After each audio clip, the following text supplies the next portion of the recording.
আমার পোড়াটা অবলম্ব করি একটা অর্ধ অলঙ্গ মেয়ে লোক নিয়ে এসে আমার সামনে দাঁড় করিয়ে ওর মাথার উপরে এই যে কাঁধের উপরে হাত দিয়ে সিগারেট হাতে ধরিয়ে ছবি চলছে।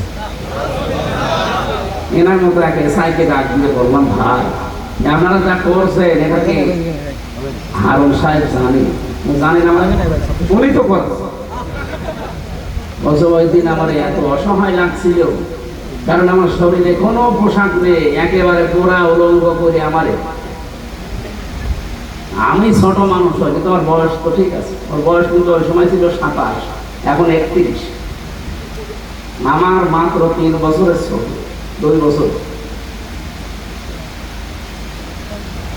ওই সময় আমি একটা মন থেকে যে কান্না আসছিল ভেতর থেকে, আর আমি মাজলুম ওই সময়। ইত্তাকি দাওয়াতাল মাজলুম ফাইন্নাহা লাইসা বাইনাহু ওয়া বাইনাল্লাহি হিজাব।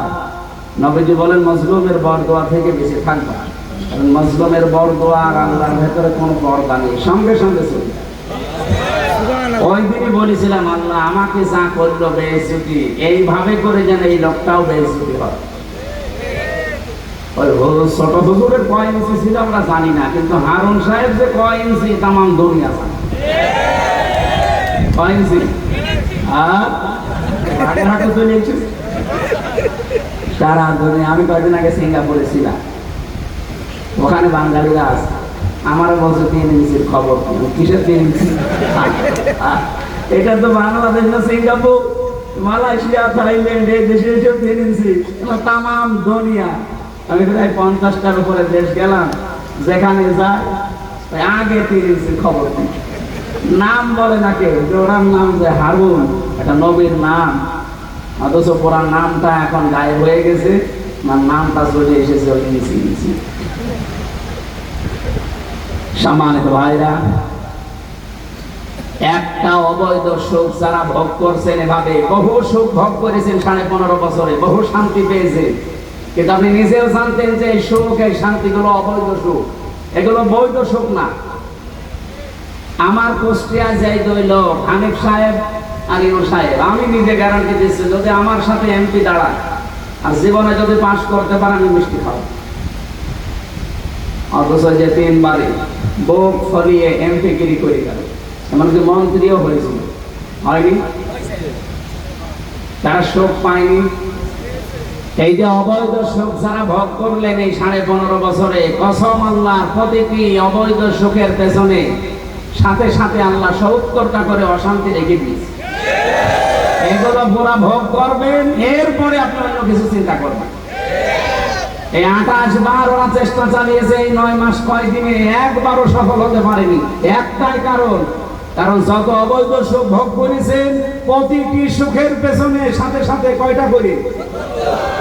যদি 15.5 বছরে ওরা 50টা সুখ ভোগ করে, তাহলে আপনি হিসাব করে দেখেন 3,500 অশান্তি ভোগ করা লাগবে তাদের।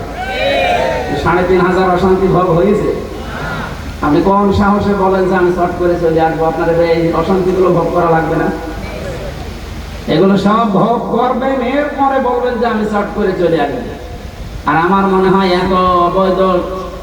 এত সুখ ভোগ করার পরে যে অশান্তিগুলো আল্লাহ দেবে, এক একটায় 70টা, 50টা হলে 3,500, আপনি আর বেঁচে থাকতে পারবেন, আপনি কবরে চলে যাবেন।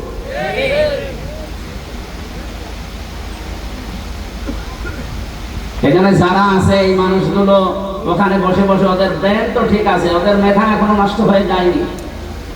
এই মেধা দিয়ে, ব্রেন দিয়ে ওখান থেকে বিভিন্ন চাল চালতেছে, বিভিন্ন ষড়যন্ত্র পাঠাচ্ছে।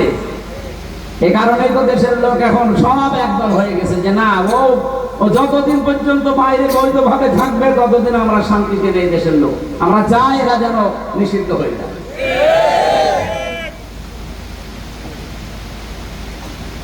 এর আগে যতবার তাদেরকে সুযোগ দিয়েছে, প্রত্যেকবার ক্ষতি করেছে। আপনি হিসাব করে ইতিহাসের দিকে তাকিয়ে দেখবেন, যতবার সুযোগ দেওয়া হয়েছে, ভালো হতে মানুষের এত সময় লাগে? 1 বার 2 বার 3 বার সুযোগ দিতে মানুষ ভালো হয়ে যায়, 14 বার সুযোগ দিয়েও আপনি ভালো হচ্ছে না। আপনার কপালে আর হেদায়েত নেই।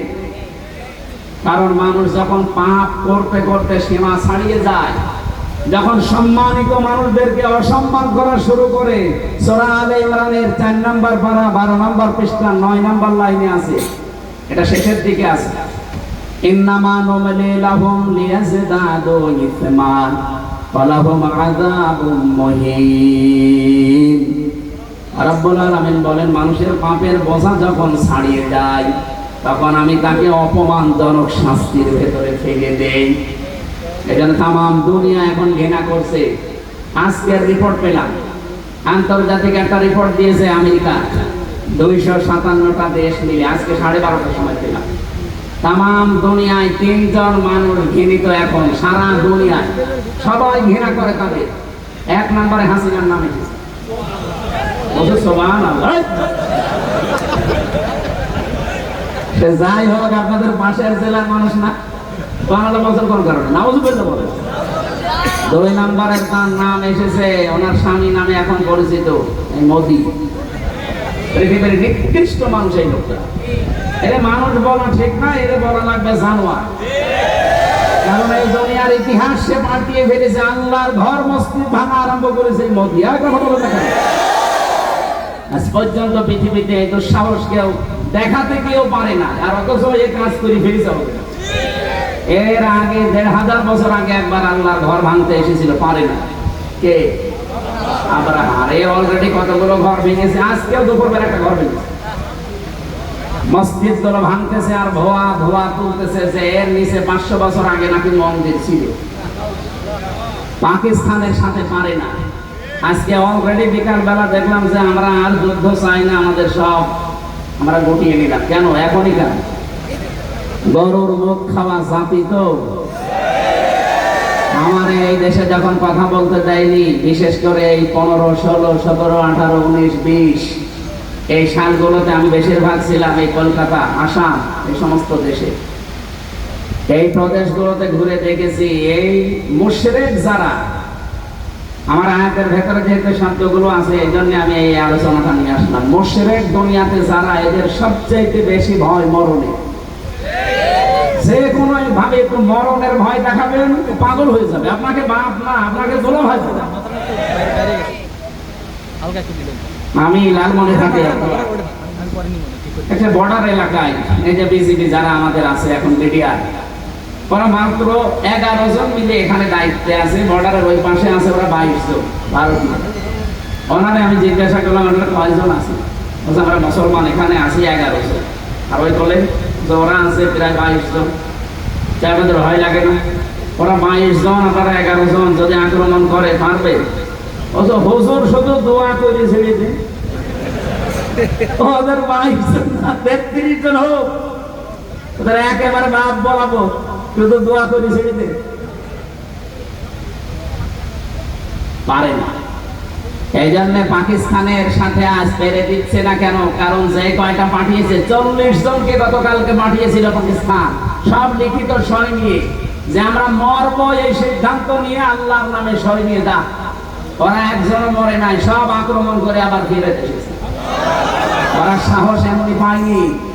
এর 3 দিন আগে, মাত্র 3 দিন আগে, প্রথম যেদিন আক্রমণ চালাবে ওই দিন ক্যাপ্টেন তার বাবা আর্মির যিনি চিফ আছে তাকে ডাক দিয়ে বলেছে, দেখেন আমার ছেলে আমি যুদ্ধের ময়দানে পাঠাচ্ছি দেশ রক্ষার জন্য, মানবতা রক্ষার জন্য।